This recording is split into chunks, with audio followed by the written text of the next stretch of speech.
Why do you have to have a new quarterback towel for each and every game? And why do you put your left shoe on and your left sock on before you do your right? Daniel, it's a little superstitious. A little bit. Well, the new quarterback towel is, I don't know, I just like, you get that new quarterback towel. It's wiping the slate clean every game, whether you played well or poorly. You know, you just it's just something like that. But left foot before right foot, shoes and socks. I think it started when I was playing baseball back in the day, and when I was pitching, my right foot always had big scuffs on it from dragging my toe in the dirt, so I didn't want to put that one on. Now let's stay clean, look good, play good. So put the left one on first, and then throw the right one on.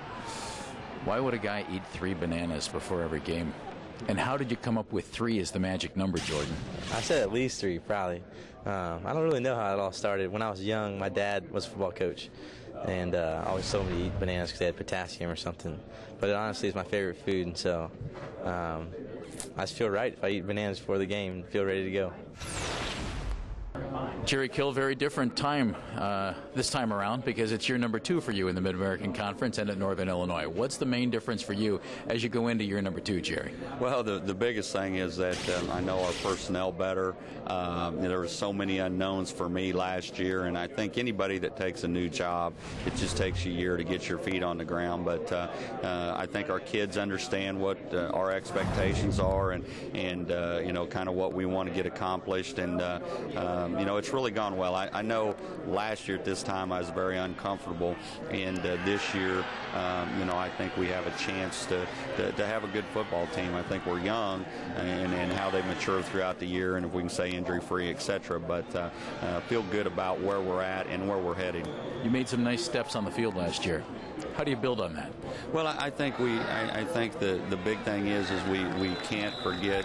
I've always say what Joe, Coach Mowry, the people that have been through the Husky Nation, so to speak, they were all hard-working people, and that's the thing that I think we've concentrated. That I told our kids our motto is outwork. We've got to outwork people, and we got to understand who we are and what this program's been built on in the years past, and we've got to get back to that. And you know, I stay in contact with Joe, and when I took the job, you know, that's the thing we talked about. We've got to get that, because it's still we, in my opinion, and we've got to get that back, and I think our kids are starting to understand that. Give me a bit of advice that you've learned from a football coach that's had the biggest impact on you as a football player. He's more of a mentor, really. Troy Vincent, he's from Trenton Central High School, from Trenton, New Jersey, where I'm from. He always come down to our campus, to our school, and said, like, don't take anything for granted. Play every game like it's your last game. And that really, like, stuck with me all the way through high school, Hargrave Military Academy to right now. What's it meant to you as a Temple Owl, a fifth-year guy, to see the success of the program, to see things turning around, to start doing on the football field what it is you wanted to do when you went to Temple? It's actually very rewarding to see progress in our program. It's been a long time, and you know, just working hard. Jamal, first year with a new head coach, Dave Clawson coming in and taking over. How are things a little different? How optimistic are you about the changes? You know, things are really different, seeing as how we have a new system on both sides of the ball. I feel pretty positive about the changes, though. I think the new defense and both the new offense that will be very versatile on both sides of the ball. You guys finished the season strong last year. Now you have some new momentum with a new coaching staff coming in. How can you combine those two things and capitalize and make the push that you want to make in the MAC?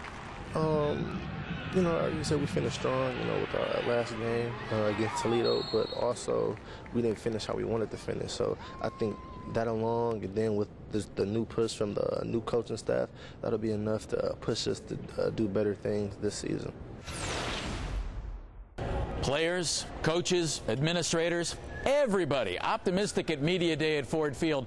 And why not? The numbers say everybody should be optimistic at Media Day. How about this? Over the last 4 years, 7 different MAC schools have made it to the MAC championship game. That's 7 teams in 4 years have made it here to Ford Field. That's why everybody should be optimistic. That's why everybody has a chance to make it here to Ford Field in December to play for a MAC championship. I'm Jeff Phelps. Thanks very, very much for watching the 2009 MAC Gridiron Preview.